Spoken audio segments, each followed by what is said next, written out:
one thing, for years I've been saying we should work much more flexibly.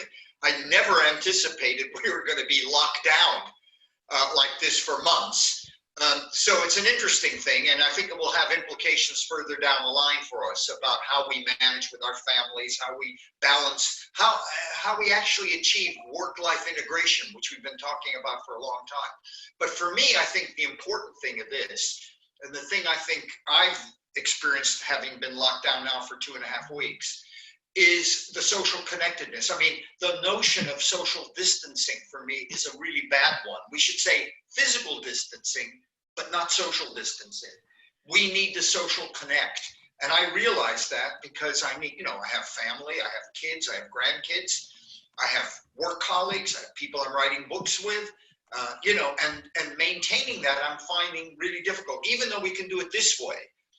I really have to deliberately make sure that every day I'm connecting with somebody that I'm linked with, just to find out, number one, how they are, and number two, and by seeing them, and I think that's really important, that we should be using this technology.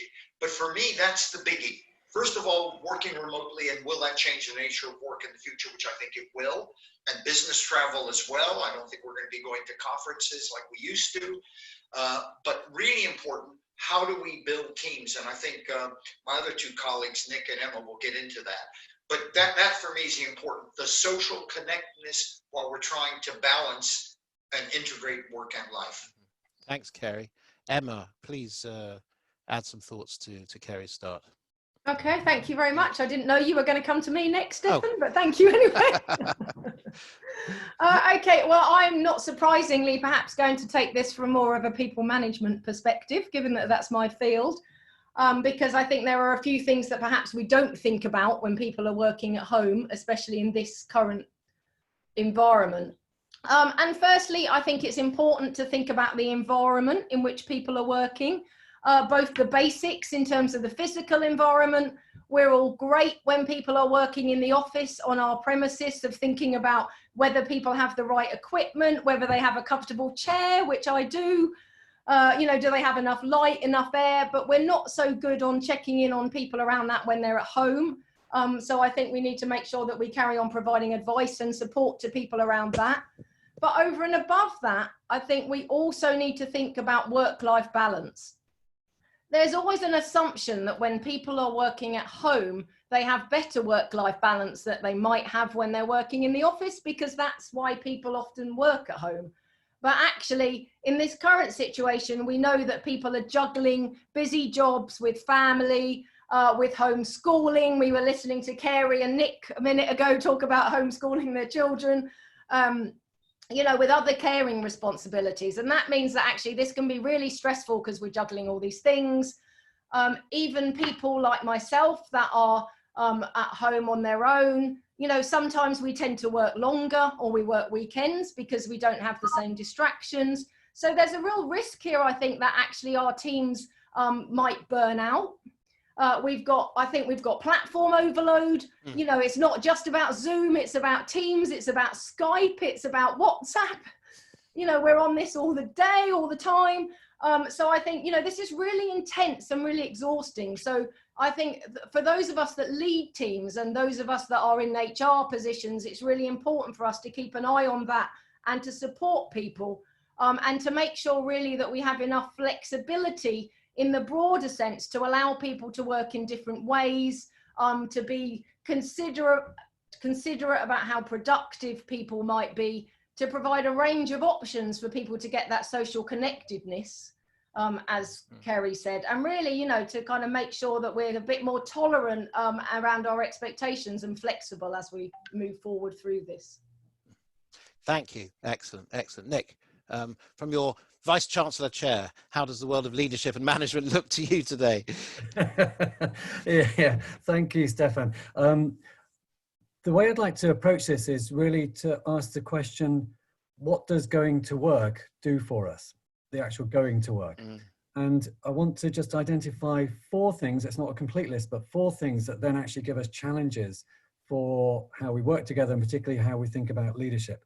So one thing that going to work does for us is delineate parts of our life and relationships. So as Emma was just saying, we're actually not quite the same identity at work as we are at home. And that blurring of that delineation actually might be quite problematic in all sorts of ways and presents us with a set of leadership questions. Secondly, work actually provides us with a context of a lot of governance and a lot of management. So we quite often talk about initiative and entrepreneurship, but actually work is full of accountability, hierarchy, rules, regulations. So we're actually already informed and constrained quite a lot in what we can do at work. And suddenly that is being blurred and shifted quite a lot. Thirdly, and here I'm thinking a bit in terms of Irving Goffman, we have some front stage performativity to what we do at work. So if that's a lecture, or if it's providing a particular service, or if it's diagnosing a patient, there's a performance of the job. And very typically there's a degree of feedback. You work out how well that's going. There's a degree of support structure around it, but you know that you've done it. And there's a beginning, a middle, and an end to it. And suddenly that is changing. And fourthly and lastly, there is also a back region. So that we're not only doing that bit of performance on the front stage, there's a back region in which we go and talk typically to other people involved in the same sort of work and say, oh my God, that one terribly, and wasn't it awful? Or I was really hoping this would happen, but something else happened. So those behind the scenes moments that, as Carrie and Emma were saying, are these moments of community in which we help restore each other and enable ourselves to go back out to the front stage. So I think those four elements of working out what do we do around delineation, what do we do about having changes to the sorts of rules that we operate by, because we're changing both technology and content of work and process all at the same time. That's a change to our performance regime. And at the same time as that, we no longer have a quiet place behind the scenes that we can talk to each other, because when we talk to each other, as Emma was saying, it's now on Zoom or Skype or whatever, and it's somewhat public and it all becomes part of the performance. So I think that means for leadership, we've seriously got to change the way that we think about people as individuals, as having different identities. And one of the questions we had raised the word of compassion. And I think that's the crucial word. How can we understand from the point of view of the other, and also think it's needful and acceptable for people to have some backstage conversations to restore and work with each other? We're all having to adapt. I mean, it's like a great big experiment. And if only scholars can get hold of the data in due course, it's going to be an absolutely fascinating, a lot of papers will be written, conferences, perhaps virtual or actual, will be held to discuss what we've learned. But what do we think about this need to have some tolerance, compassion for us, for ourselves, for our colleagues, as we adapt, as we learn, as we go along? We've talked about, as Kerry said, we talked about flexible working for 30 years at least.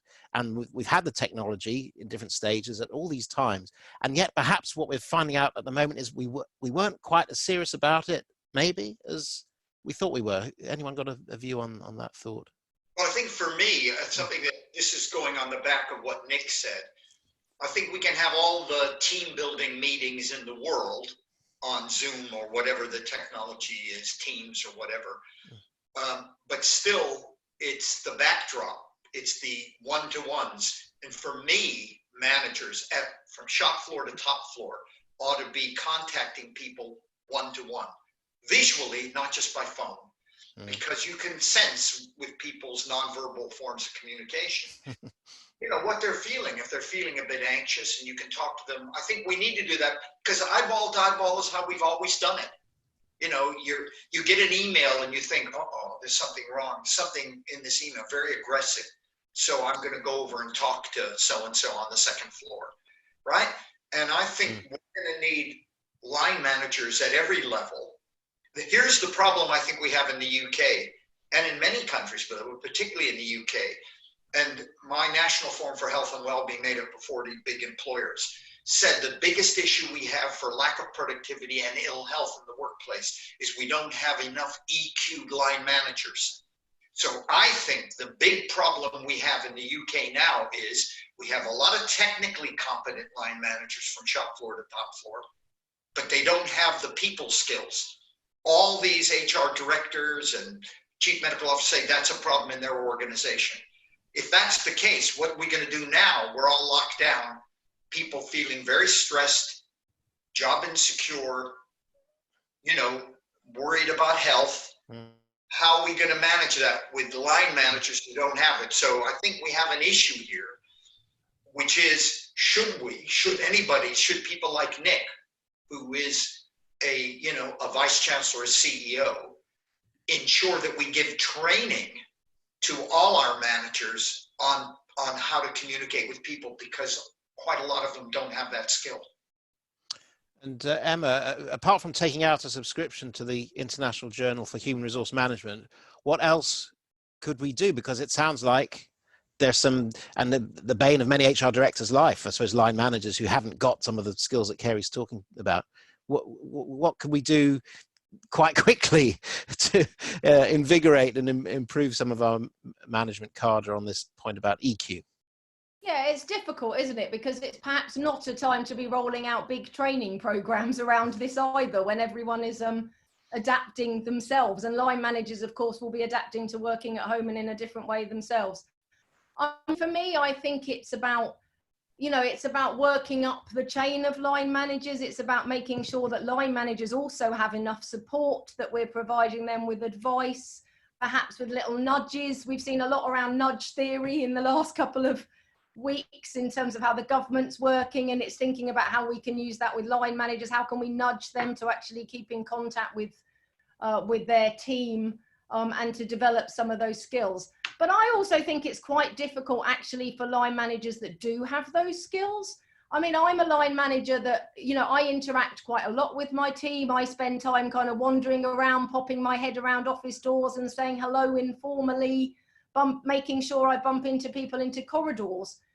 I'm having to operate in a completely different way. I'm having to formalize that in a way that actually isn't really my natural style. So I think it's also important to realize that actually even line managers that already have some of that EQ and do that more naturally, which I hope that I do, are having to operate in a different way and really formalize that, to say, well, can we have a catch up at 3 o'clock or whatever? And also I'm making great use of things like WhatsApp to do the more informal stuff and just to check in, but it's a different style for all of us. So I think it's about support and, to making sure that line managers also have that support. You've had a question has come in whether the technology can in any way replicate or imitate the human factor, the human touch. When Kerry's touched on it, is it about scheduling formally time to speak to people and not letting it slip, not being too ad hoc about it? I think there are a couple of things here. I mean, I think technology is fantastic. I mean, we're all on here now. I mean, if this had happened 10 years ago, 15, 20 years ago, we'd be in a very different position, wouldn't we? We'd all be on the phone all the time, perhaps. So, I mean, technology is fantastic at doing this. I would say two things. Firstly, I think there is a need to make more effort around scheduling and making sure that you check in with people. That's not to say you lose the informality, the WhatsApp messages, the letting people know you're available if they just want to call you. I think that's also important. But the other thing that I would say is that if you don't already have that climate or that culture in your team, technology is not going to create that. If you don't already have an open door as a manager, if you don't already have that kind of communicative culture, then it's not going to create that. And perhaps now is the time to think about taking other steps outside of the technology to think about how to actually open those lines of communication more, because it's more important now than it's ever been, but it's always important. Yeah. I wonder if I could just pick up on that a little bit. So I'm just reading from Hugh Roberts' article in People Management, and this was just in February, so this is pretty recent, okay? And he's giving us some statistics from a big TUC study, and in that he says 58% of UK employees say that flexible working is unavailable to them. 58%. So think about that's a few weeks ago, and now pretty much none of us are actually in the workplace apart from those in health and key workers. But 30% of requests for flexible learning were turned down, 30%. So these, I think, are really interesting statistics. And I think certainly in the UK and in many industries, there's almost a culture of presenteeism. And that because there's a set of rules around work and accountabilities, one way of trying to cope with that is to check that people are in their place, doing their thing, and it's observable. And that, I think, then really becomes challenged in our way of thinking at the moment. We've got to move away from that idea of presenteeism towards something that is both compassionate and understanding, but also is about thinking about outcomes in a reasonable sort of way. So Emma, when you were talking about the way that you walk around, that can be done in a way that's really supportive, and you're a human being engaging in a backstage way. Great. It can be done in a kind of checking up way, which has the opposite effect. So the EQ, it's almost how you do it, not just what you do, is that is crucial. Yeah, I agree. I agree completely. I'm hoping that I'm the former. Yeah, I'm sure. But in terms of technology, I think that's also possible. Not perfect, but possible. So for example, the four of us on the panel had a pre-session a couple of days ago, and that was really important for us to relax with each other and get to know each other and so on. And then when we met again today, there's an informality to it. Lots of groups in universities and elsewhere are now having a formal version of their meetings, but also around that, lots of informal gatherings that can just be a quick 10-minute catch up. But also, I know certainly in Middlesex, I know this happens elsewhere, we've got lots of groups doing things like mindfulness and yoga and exercise and faith groups meeting, all of those sorts of things. So actually a really interesting community and set of sub-communities is building up in a way that gives them, earlier on I was talking about the front stage performance and the backstage region, and the backstage is where you need that informality that means you can then go out to the front and perform. And I think WhatsApp groups and other forms of interaction can help with trying to do that. But as Carrie was saying, it's not perfect, and it's so much easier if you already know each other. But you know, Nick, what might I think be helpful actually is I notice that I have kind of a different conversation when I'm talking to somebody on Zoom, say one-to-one or on WhatsApp. What's ending up happening is, and this is quite good, people I have talked to before who have been in a particular senior role have been less open than they have been since, this is an irony, since I've been talking to them this way. Because what we do is we start the conversation about all this being at home and the implications on you and your family. Yeah. So if I talk about a grandchild, and I'm really, two grandchildren I'm absolutely missing who are in London, and it's tearing me apart because I might not see them until June or July, you know, and then all of a sudden somebody who was pretty staid, pretty controlled, starts opening up about, oh yeah, you know, I feel the same because I have a grandkid, I can't see them, and he's not also very well, so I'm kind of worried about his health.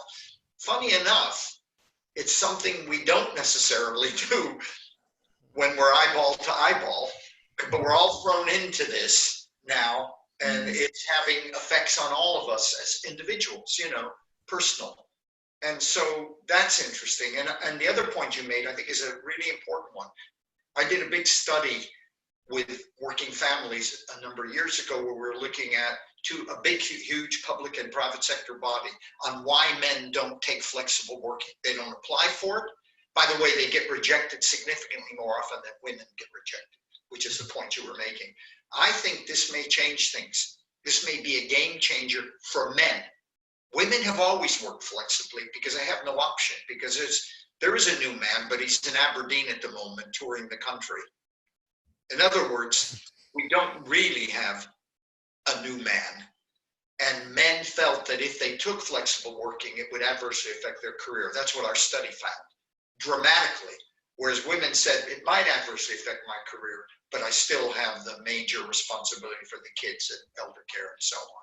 So this may be a good game changer for men to be, number one, more open, but number two, maybe more open to working more flexibly and getting more better work-life balance.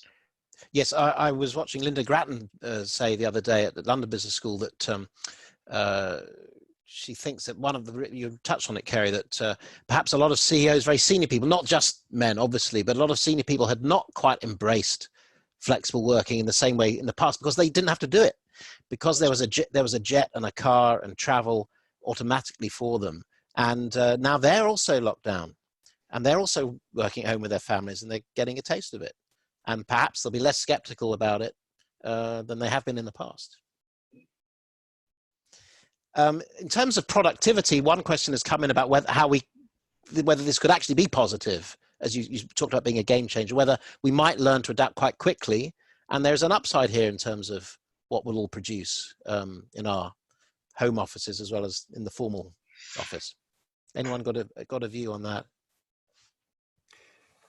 My experience has been that the pace of innovation has just been incredible, absolutely fantastic, and that, whole universities moving online within the space of a couple of weeks is just a stunning thing to do. If any of us went to any of our universities and said, oh, by the way, within the next fortnight, could you actually get at least 90% of your courses online, please? It's an unimaginable thing, but actually they've done the unimaginable. I think students have done an incredible job as well. So really impressed with the way that students have led on mental health and well-being and support groups on that sort of stuff. So there's different sorts of productivity going on. I think sustaining it is going to be a real challenge, and that people are reacting really positively to a crisis at the moment. But I think there will also be almost a tiredness debt, that people are working long and hard. And Paul Aldrich in the sidebar was raising the question or the suggestion that what we really need to do is move away from rules and towards establishing a culture of safety in which people can experiment and innovate. But we also need, I think, to then make sure that we're balancing out that huge productivity with a level of reality in terms of people's lives, because I think otherwise people are going to burn out very quickly from it. Yeah, I mean, that's the worry I have, Nick. I'm with you. I think this really is a reboot. We just had somebody say, are we rebooting society and the workplace? And I think we are potentially. I guess my worry, and we have more, I actually have more reflective time if I really want to use it, because I have to now think more novelly about some of the things I have to do. And I think we all do. But I guess the worry I have is, do we know how to manage our time in the home in such a way that we make sure we stop, we absolutely stop at 5:30 and, get some time with our family, go online, do the social support stuff. That's a kind of worry I have, because I'm noticing people are saying to me, well, you're working from home, I'll call you at 7, I'll FaceTime you at 7. Well, I don't want to FaceTime them at 7, luckily. I really don't. I just want to stop it. But we do have probably slightly more disposable time to reflect on the way we do things and everything else, and how we're going to be more creative, because we don't know how long this is going to go on for. This could be easily into September. Yeah. And certainly, I think it varies a bit. So I know certainly people that I work with who are just working extremely long days, and they are just packed all the way through. And if anything, they're having more meetings than they were having before. And then with the complexity. And I think some of the training question was a really good one. That's come up in the sidebar again. And Emma's saying, in a sense, that's a difficult thing to achieve at the moment. But nonetheless, some degree of online support and training, I think, is really crucial. Otherwise, you end up with some people who are very adept at it and are used to working online. And for others of us, actually, there is quite a steep learning curve. And so doing quite a lot of work, and certainly that's one of the things that we've done quite a lot of over the last couple of weeks. And as we saw it coming, putting a real emphasis on face-to-face training while that was possible, and preparing online materials once it's not possible. I was wondering, Emma, for you, I was going to ask you a question about that. I'm involved in the CIPD, obviously. I'm president of CIPD. You're the HR professional. And, I'm wondering if maybe, and particularly in higher education, I found HR is pretty lousy. It's one of the worst I've ever experienced in my life in every university I've ever been in. Public sector HR is not terribly good, full stop. So maybe HR can get off just being process orientated and start doing what HR says it is on the tin. Human resource management, not personnel. And do you think there's a possibility HR would just shake off its old fashioned, view of recruitment, wages, all that kind of stuff, and actually do HR now? I would hope so. I would hope so more broadly outside of this crisis, obviously. But actually, to be honest with you, my experience, I think, is that so far it's varying dramatically. And actually what I've seen with some HR professionals, both not necessarily at Cranfield, I should say, is that actually they're stepping back into their process comfort blanket almost. So actually this has become more about processes. You know, they've become more the, you know, more a kind of governor of processes. More risk averse. Make sure we're doing things the right way. We need to, we need to provide a document with some advice on that. We need to do this formally rather than actually taking that kind of almost, we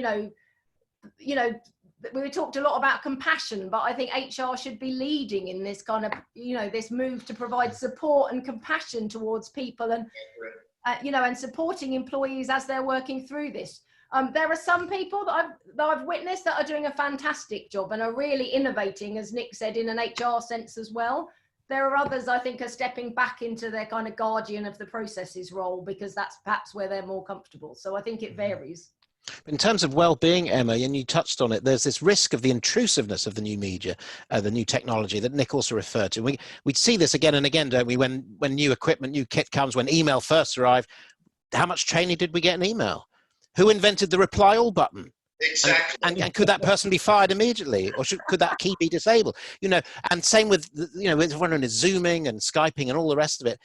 Very difficult to manage time that you touched on, Carey. And I'm sure I'm not the only person who's looked at my watch on this new home working world and seen, oh my goodness, it's 4:30 in the afternoon. I'm barely a third of the way through what I thought naively I might have got done today. And it's because of all the other concerns of home that are almost literally in our faces.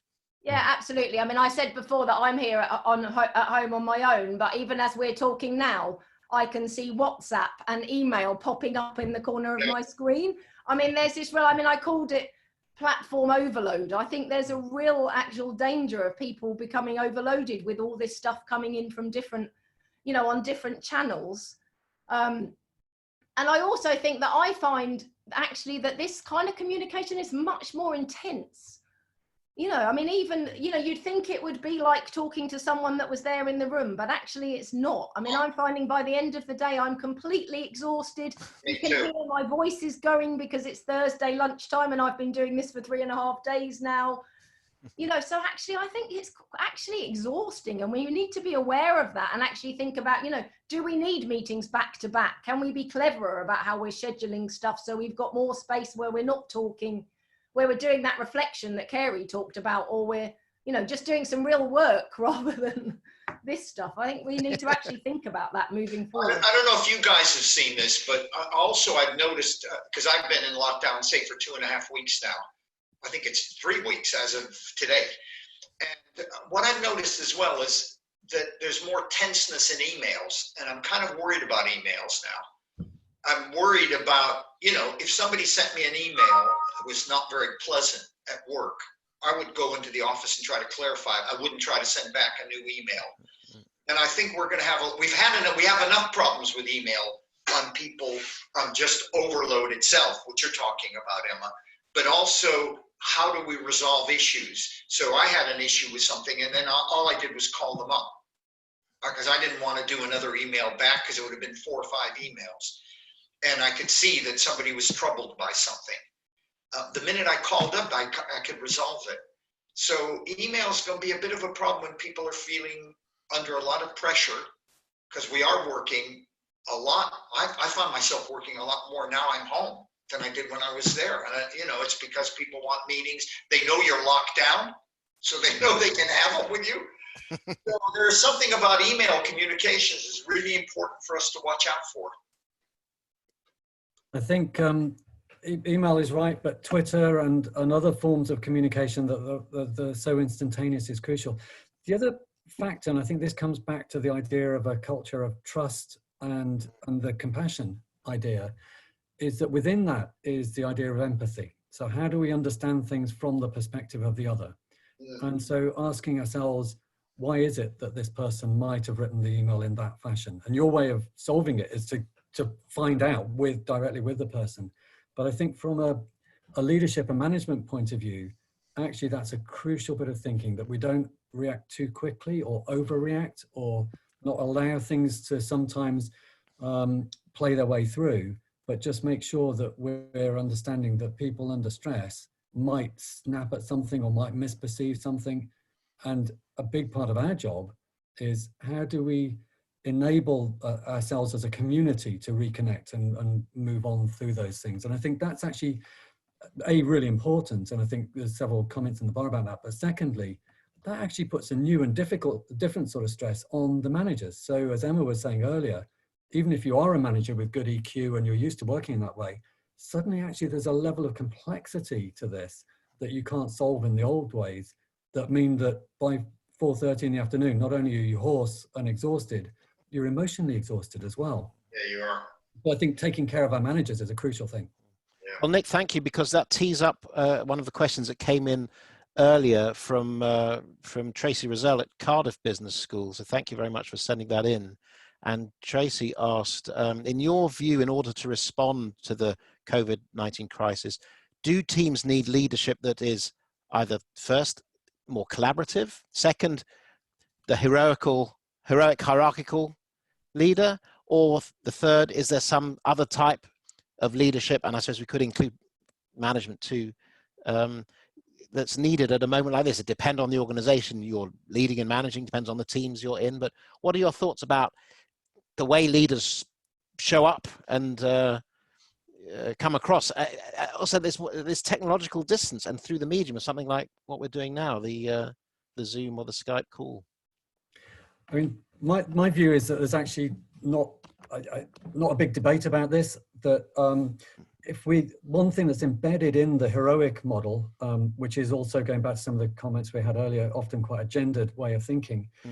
The fundamental element of that is a form of separation between the leader and the followers, and the control and the ideas are coming through the leader and being passed out to the followers. Technologically, that doesn't work.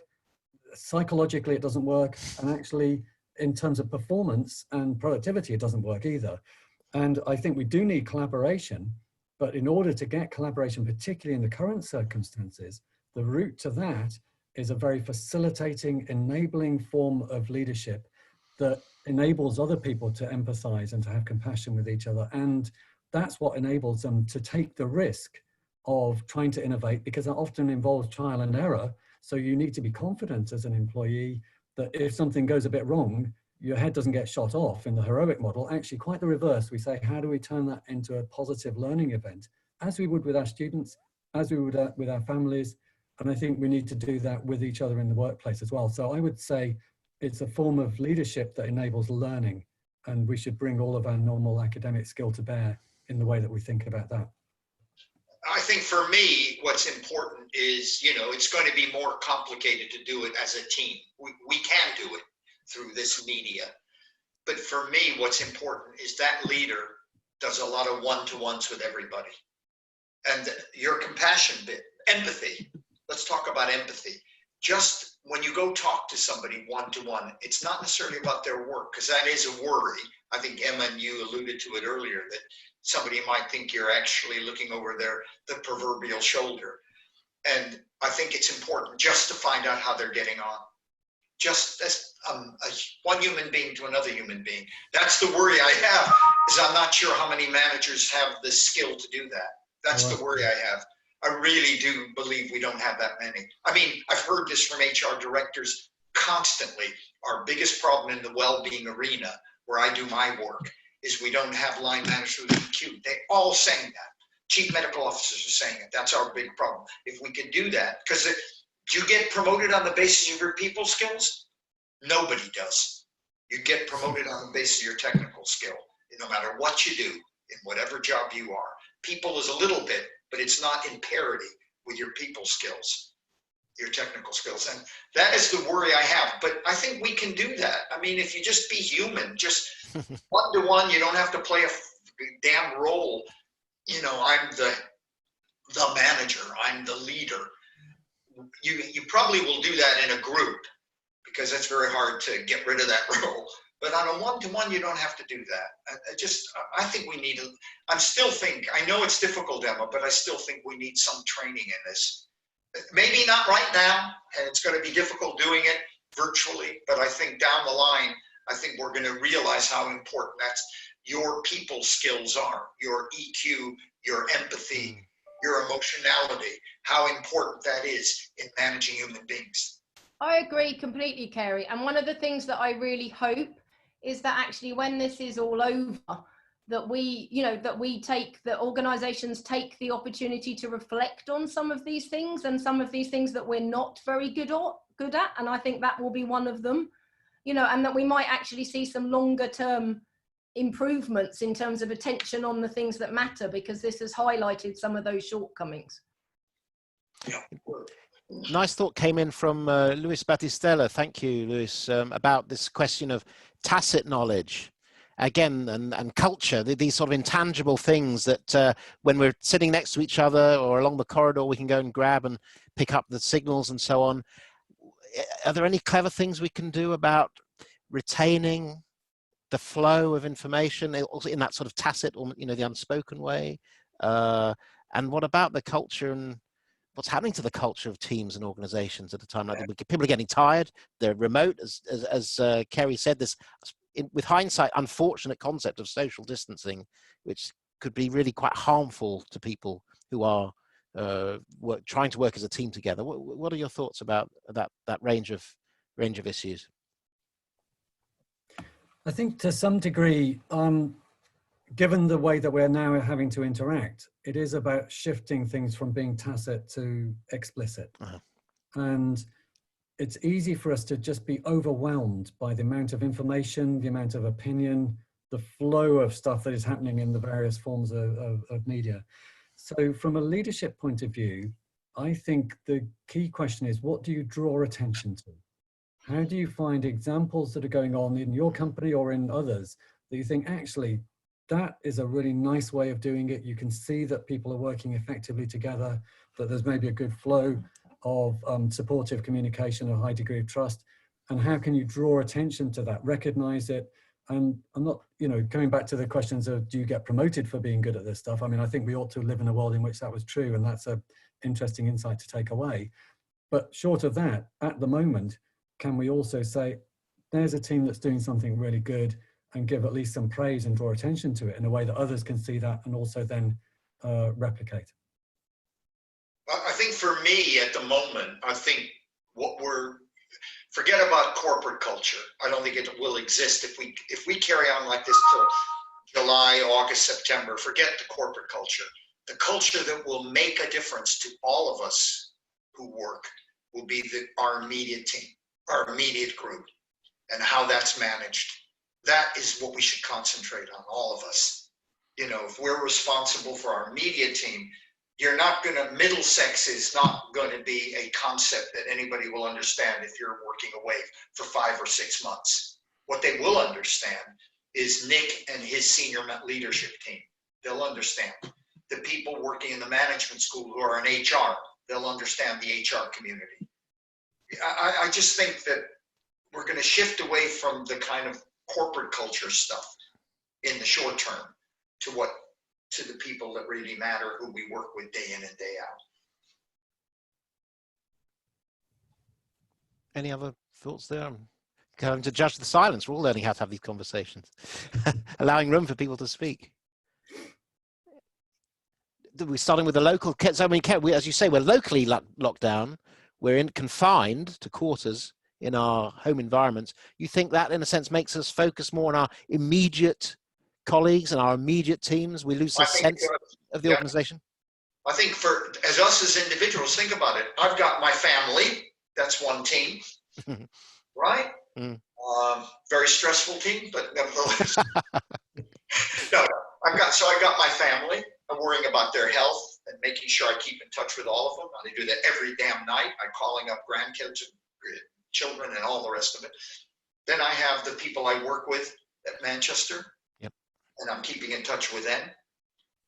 Those are the two teams that at the moment, and friends. But there's one other one, which I think really is quite good, actually. I didn't realize it. I started to think, what about people I know, colleagues of mine? I have a couple, for example, that Emma will know, who are suffering from cancer right now, ex-colleagues of mine. And I thought to myself, I'm going to call them up. And I'm now keeping in touch with those people because it makes me feel I'm doing something. I mean, I know, if I feel kind of slightly isolated, can you imagine people who are ill? So colleagues, and keeping in touch with friends and colleagues that you've had over the years who might be in worse shape than you are in terms of connectability, social connectedness, I think is quite important.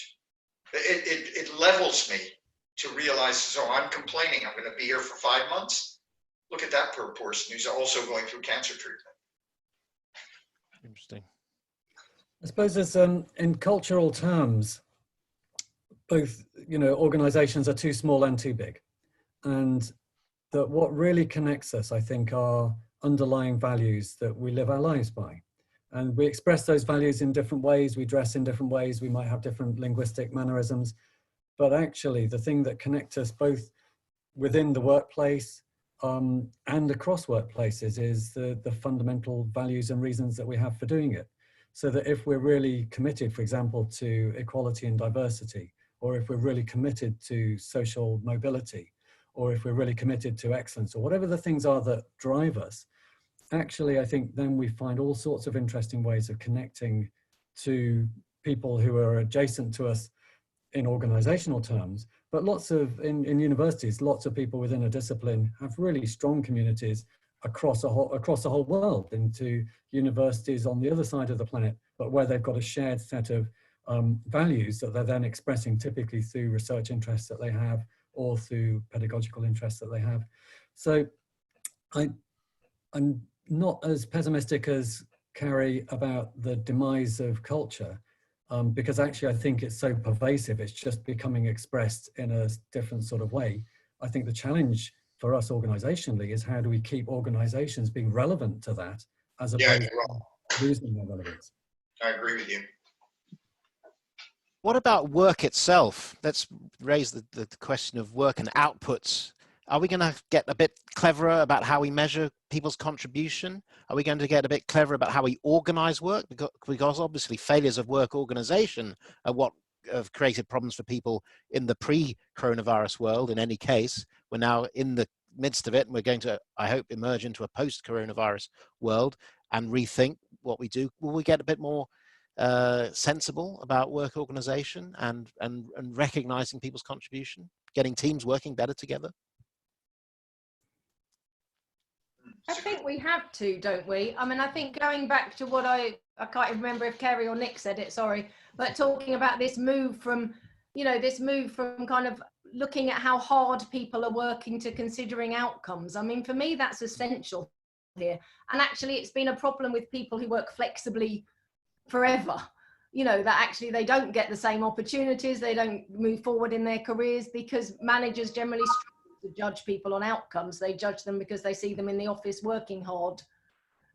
So I think, in terms of performance management, it's really important for us to change that approach and to think about, outcomes rather than to think about how hard people are working or whether they're visible or what we can see, because actually we can't see what people are doing. I mean, you have this call, I might go and sit in front of Loose Women on it's not on anymore, but whatever's on the TV, for the rest of the day after this, or, whereas someone else will work really, we'll get on with it, but I can't see that. So I think we do, performance management for me is crucial. And I think that's an important lesson for us to learn at this point. And in the UK, we have to learn that. If we're 7th in the G7 and 17th in the G20 on productivity per capita, we have no option. Exactly. Maybe this will, alert us to the fact that it's all about what impact, what are we actually producing?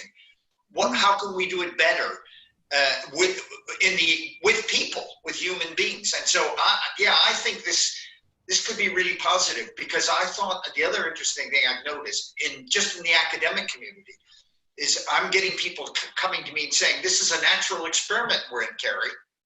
Why don't we do a study? And I'm just doing a grant with somebody right now. It's called a Royal Society grant. We're just doing it right now quickly to see if we can do something on what is the impact of communications during this, email and all sorts of communications. What's it having on people in the workplace? Is it helping, not helping? And so on. So we've got a little program set up. We're just putting a proposal in for just a quick grant so we can do something that's impactful. And the impact is the critical thing. That's your point, I think, Emma, and I agree with that. I actually think this might shake us up a bit. I think it will, and I think moving towards an outcomes focus, I think, is a sensible way of doing it, and then people can do a degree of self-organization in terms of how they manage to achieve those outcomes. But I think there's another challenge for us in that particularly in the UK, but I think there's plenty of other cultures around the world that are like this, there's a focus on the individual rather than the team or the group outcome. And so that we quite often promote or reward people who have in effect taken ownership of something and are seen to be the owners of a particular outcome. And that means that there's a de-emphasis of contribution to the team. And one of the real challenges I've got, that we've all got, I think, is how do we start to recognize team outcomes and then have equitable rewards that appreciate and support that as a way of thinking, rather than this highly individualized approach. That's a real biggie. But Kerry, I'm interested that you've obviously been talking about the dangers of presenteeism for a long time. You may have even invented the phrase, for all I know.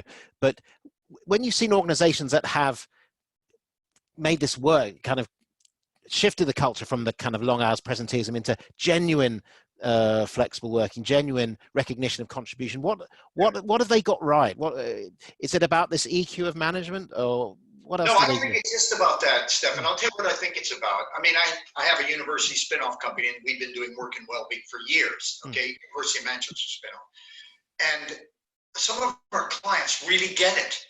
Big companies, and they really get it, and are changing their culture.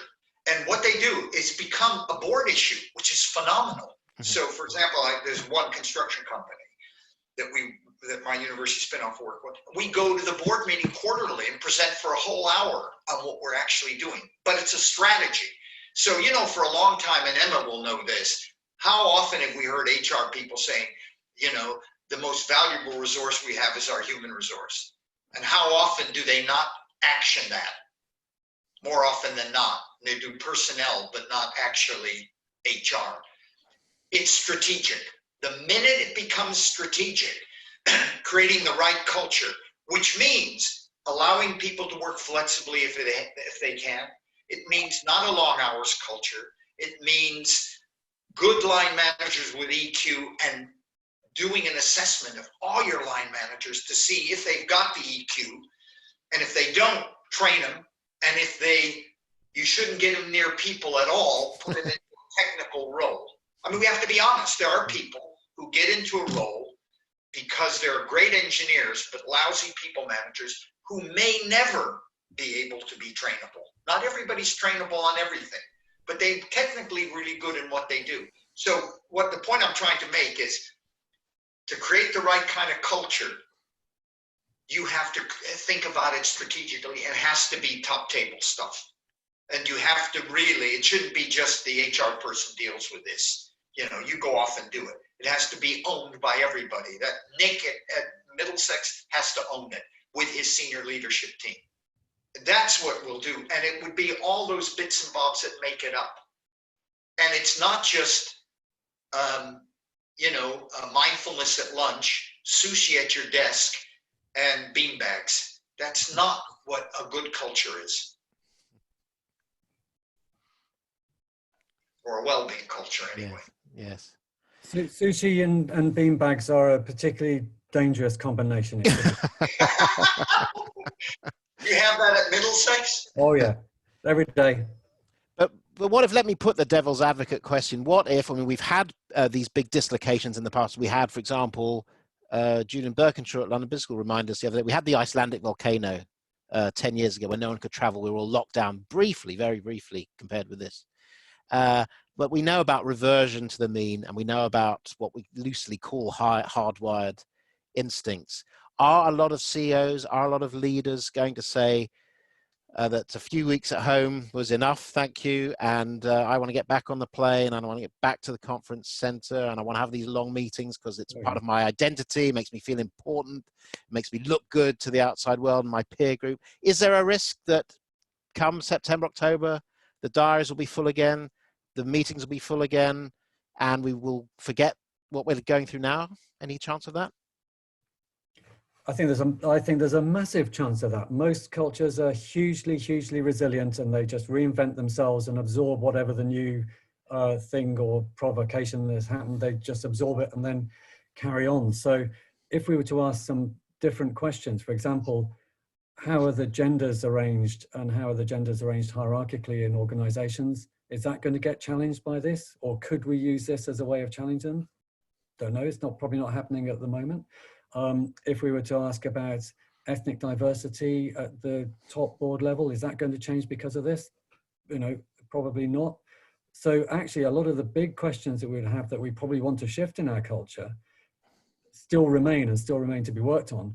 And you know, I'm absolutely sure that the visible version of the current way of doing things in meetings and board papers and all those other things, that will just re-emerge almost straight away, I would have thought. And it's actually a really interesting question for us. How do we perhaps capitalize on this disruption in a way that also enables us to ask some more fundamental questions about our culture and our organizational cultures? And I think, Nick, I agree with you completely, but I also think this is a real opportunity for organizations if they can do that reflection.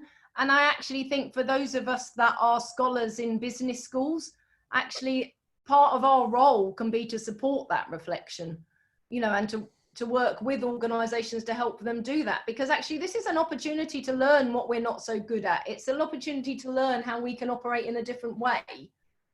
So actually, I think, you know, really, while I agree with you, I think actually that leaders are missing a trick if that's what they do. I completely agree. And I think actually there's a massive role for research and for academia in stimulating and enabling that change. Partly, as Stefan was saying earlier with Carrie, are there good examples out there that we could learn from? Partly through problematizing, but also through doing the sort of relevant research that enables us to come up with alternative ways of organizing and really establishing those as a new norm that does affect things that are cared about in those agendas, including productivity that you were talking about earlier. I don't think there's any contradiction between, for example, diversity and productivity. In fact, I think they go together rather well. And if you could link into that technologically enabled flexibility, then we really might be onto something that could be revolutionary in a different way for the culture. And I think if we in BAMN more broadly, the academic community can start to build on the disruption in a way that is constructive and puts those agendas together, that surely has to be something we could really contribute, not just for the next 2 months, but that's something to contribute for the next long period of time. You know, Nick, I was just thinking that we have a role in all of this. And I remember when my national forum started to talk to, BAM was involved, but also, the Association of British Business Schools. And we were talking about, are we really training the right kind of people to lead our organizations? People who have a little bit of compassion, who have the social skills and emotional skills, because we don't do much of that, We train people in business schools cognitively. We train them about economics, ops management, marketing. It's cognitive. We do very little emotional training. And that really is, I think, fundamental. If we want ultimately, I agree with the question that Stefan said. I think if this goes on till, say, September or whatever, we will go, and what you said, Nick, we'll just go back to, the senior people will go back to the way they did things before, right? So we need a new generation of people at the top who have the empathy, the EQ, who have that. But we're partly responsible for training them and getting them there and recruiting them and promoting them to that role on the basis of these things. Because, and therefore, for example, I'd like to see more women at the top, not because I just want to have women at the top, because they tend to have more EQ. And I want to see more people with that. And if it happens to be women, great. You know what I mean? And diversity would help on the top as well. But I think we have a responsibility as business schools. I think we've abrogated our responsibility. I think the majority of it, somebody said to me, if Stefan doing one of his articles for the FT or whatever he does came to me and said, would you take one of your MBA students or any MBA student from Middlesex or anywhere else and put them into a group and say, manage that group, would you think that they would have the skills to do it? And I'd say, no, they don't. Because we haven't trained them to do that. We train them to understand, you know, marketing, economics, HR, but cognitively, not emotionally. And until we start to get our act together, I think we've got a problem. The business schools do. No, I think that's a really good challenge. And I don't think that contradicts what Emma was saying about the huge contribution that could be made. Absolutely. I think we should just be having that as our agenda, and that's what we should be working on right now. The other side to that, I think, is that we should be welcoming and open and transdisciplinary in our way that we approach other disciplines, so that, you know, you've named the business school, but most universities have great things going on in creative industries and great things going on in science and tech, great things in other social sciences. So I think there's another broader question for us in education as a whole, which is how are we enabling a whole group of people to emerge from the education sector who are genuinely able to connect to each other and form the sorts of cultures in which the right sort of people or the right sort of skills get promoted and the right sort of outcomes are then promoted as a result. And any last thoughts, Emma, before we reach our finishing line? No, I think that's a really nice place to leave it, actually, to be honest with you, Stefan. I mean, you know, with the role that actually we can play as scholars in universities and business schools in particular, because I do think it's both an opportunity for us, but also a responsibility for us moving forward, actually. Totally agree.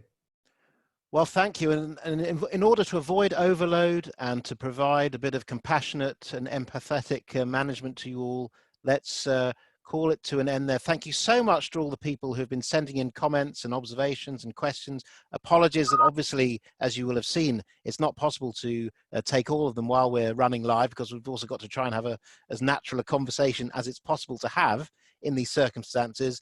And I hope that we manage just about to meet that key performance indicator for all of you. Thank you very much for staying with us till the end.